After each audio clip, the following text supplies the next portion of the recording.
It's the holiday classic, The Nightmare Before Christmas. Boy, talk about a film that only did okay at the box office, but just exploded in cult merchandise. Every year around Halloween you see this stuff advertised, and hell, every year around Christmas you see it advertised as well. Somewhere the appreciation of this film just went through the roof, and now everybody loves to draw the characters, they love to sing the songs, it's so iconic.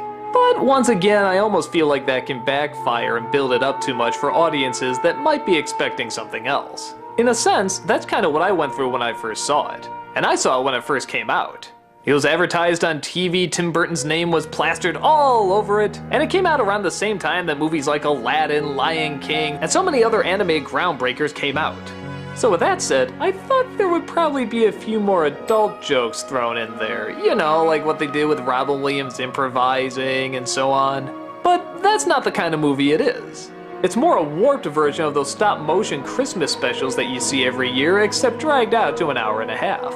It seems all the holidays are given their own land, Halloween Town, Christmas Town, all that kind of stuff. The leader of Halloween, Jack Skellington, is finally getting tired of his holiday and wants to try something new. Thus, he accidentally stumbles across the Christmas holiday and decides he wants to take it for his own. Showing the people of Halloween what he's discovered and even kidnapping Santa Claus himself, Jack decides he's gonna transform a Merry Christmas into a Scary Christmas. Instead of bringing treats and toys, he's gonna bring creeps and scares, ultimately resulting in a disastrous catastrophe. The movie has a lot going for it. First of all, the story's wonderful. It's so simple in its setup and yet allows for so much creativity. It's bizarrely very easy to explain and even easier to grasp. The visuals, of course, being a Tim Burton production, are gonna be wonderful. And not only that, the music's gonna be spectacular. This is the first time in years Danny Elfman has been allowed to write songs again, and man, do they knock it out of the park. You know these songs. This is Halloween, what's this, what's this? Making Christmas, the list goes on. Elfman himself does the singing voice of Jack, and he adds so much character to it. This whole film is practically his movie. But what people might be turned off by, especially those who have had it hyped up, is that it is maybe a little too simple.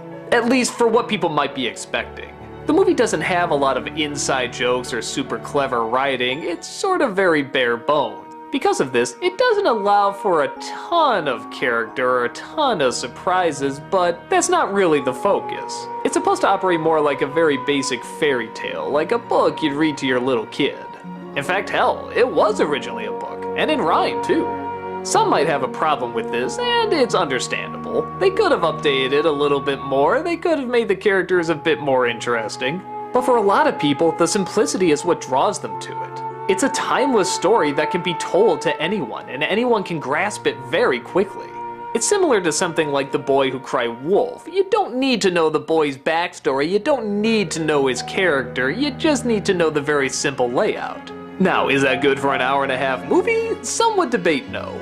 Me personally, I think there's enough creativity with the songs, the atmospheres, the designs, and even the very basic characteristics that I think it works okay.